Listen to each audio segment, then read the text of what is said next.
Joshua Burnham on my right. He is our assistant ballet master, dancer, and instructor at the Academy. And I'm joined on my left with Kaitlin Frankenfield. She is also one of our dancers and instructors and an assistant to the director.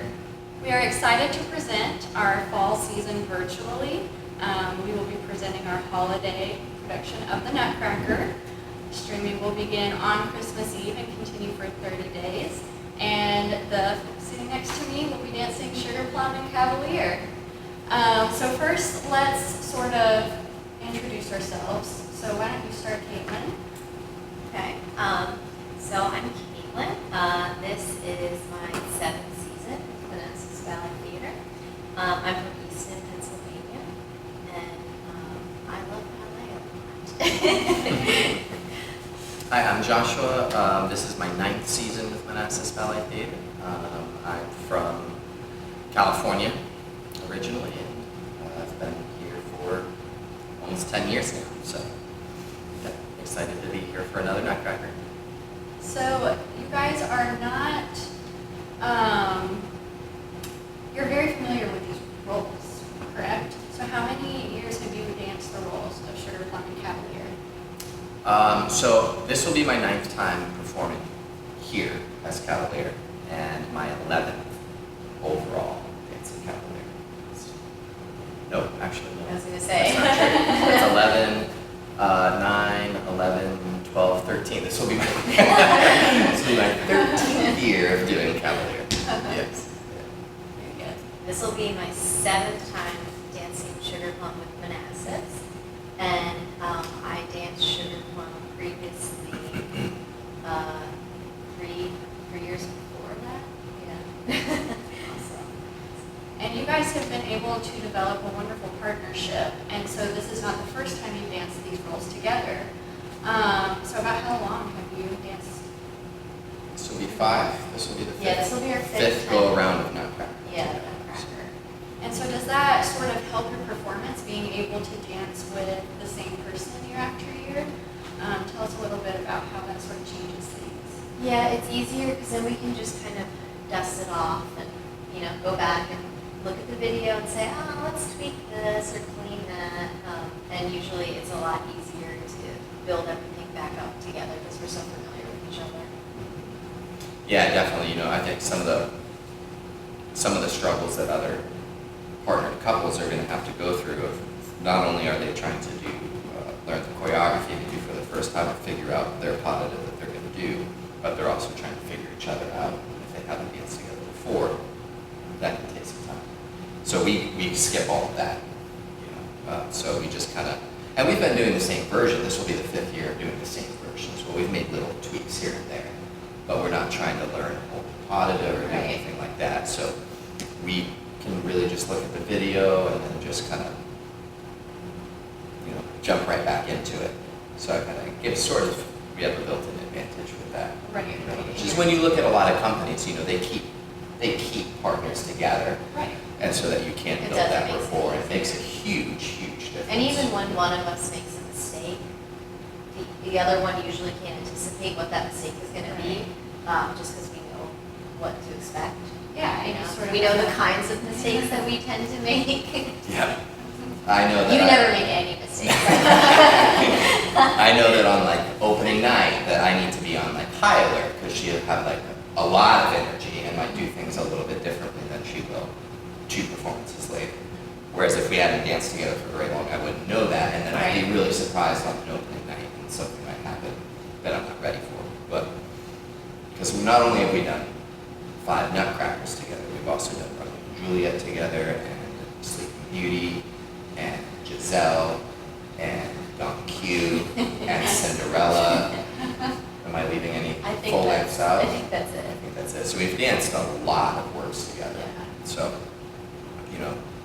I know where her tendencies are to go if she is going to err somewhere, or where her habit maybe of what she'll do in a pirouette is going to be totally different than another dancer's. But I know where those are, so I can already kind of preemptively get myself ready. So even our off shows, we're able to make them look not off in some ways. Yeah, you can adjust. It makes it easier. Yeah. It's just all around, it's a lot less stressful. Yeah.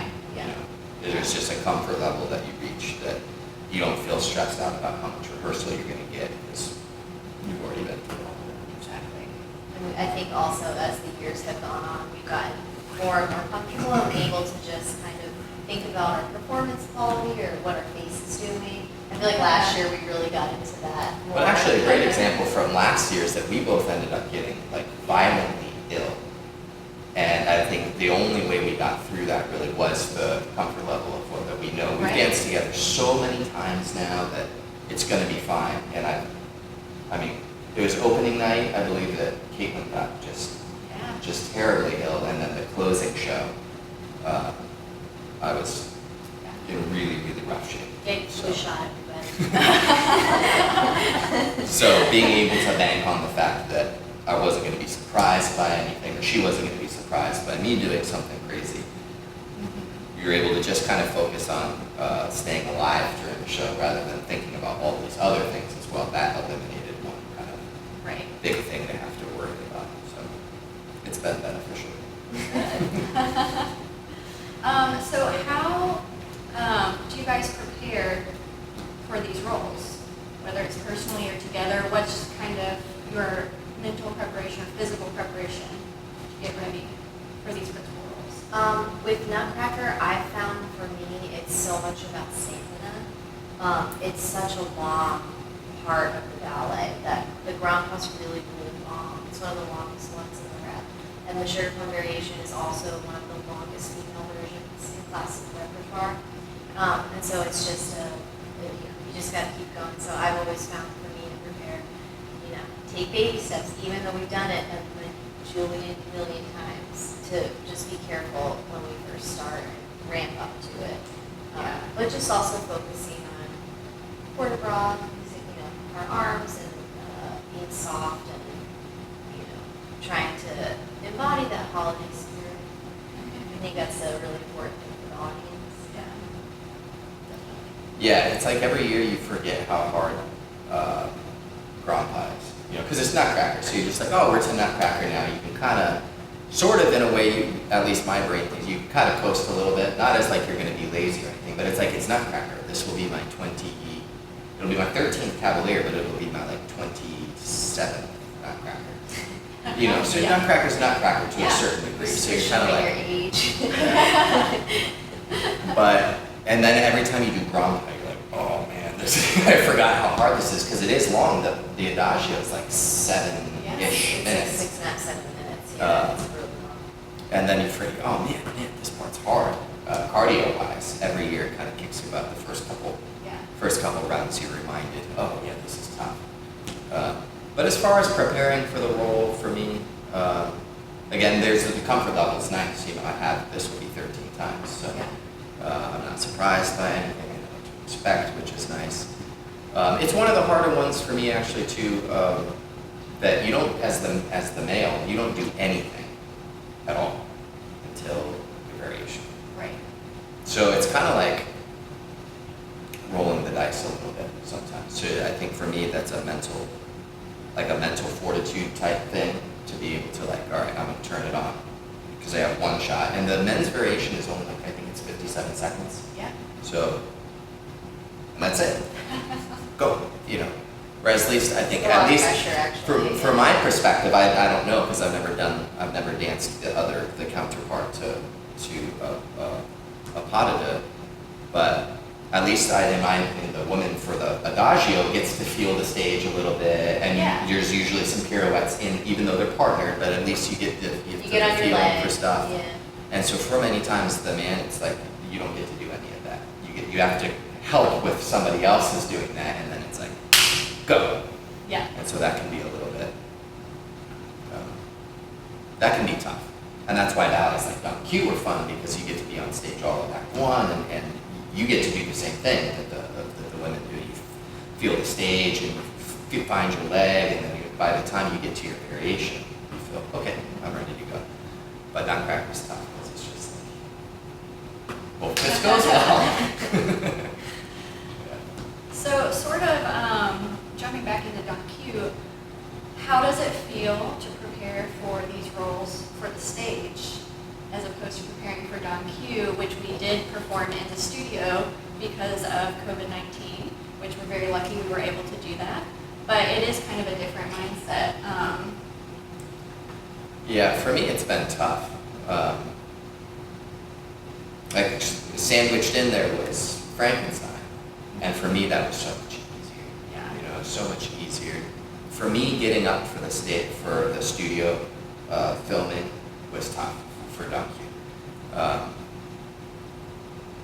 I know myself as a dancer and as an artist, and for me, I'm a stage dancer. And you know, I've always marveled at people that can like give it their all the time, act full out in the studio. That's just never been me, and I realize that about myself. You know, but so for me, I always know the stage is coming, and that's kind of what gets me from rep to rep, is that the stage is going to be there. That's where I'm mostly in love with the art, is on the stage, and I've wanted to be one of those dancers that they're so in love with the whole process, and that's never been me. I enjoy rehearsals, and I don't get me wrong, I love what I do, but I live to go to the stage and have it be there on the stage, and so for that to come to an end, and then okay, we're just going to film it in the studio, no audience. Go give the same amount of yourself. For me, that was really, really, really a challenge. And so, even though there was no audience when we went to Frankenstein, for me, the stage was back. And so, qualities of it were back again. You know, you have the stage lights, you have stage managers calling cues, you know, you have all of that kind of fits into the whole realm of performance. And for me, then I felt back at home again, even with no audience. I'm definitely more of a process dancer. I like class and rehearsal and, you know, how putting things all together. I have an easier time definitely like doing things really full out in the studio. But even for me, after we got done filming on Q, I would like something was missing. I felt like a little empty, and I was like, because it didn't feel like a real show because it wasn't on stage, and you know, it was just like another day. And there's something so special about being on stage, and I think as dancers, that's what we do. We dance on stage. So I'm really happy that we're back. Yeah. Yeah, I big think time. we all are. Yeah. Yeah.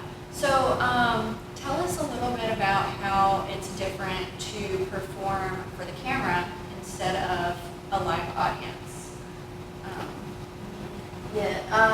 The camera. I find myself like thinking like, where's the camera placed?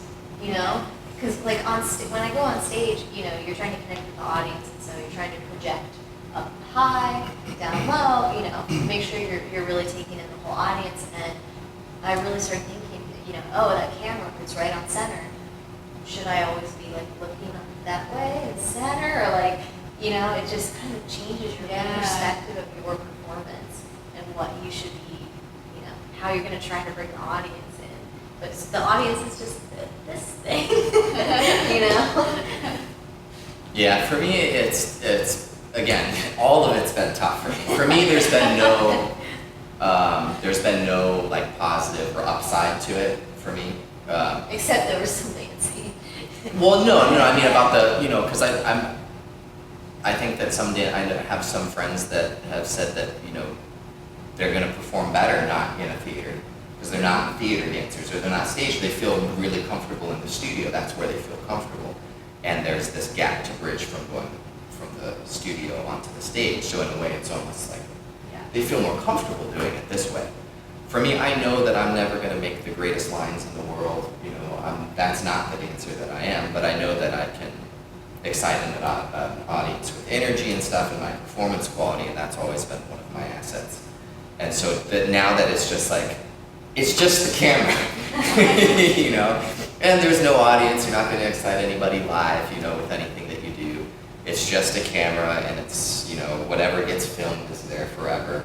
Because there's been times where I watch a DVD and we're all very critical of ourselves when we watch DVDs, but there's been times where I've watched DVDs, and if I didn't have a memory of the show that I really remembered. No, this was a good show because I remember the crowd's reaction to me.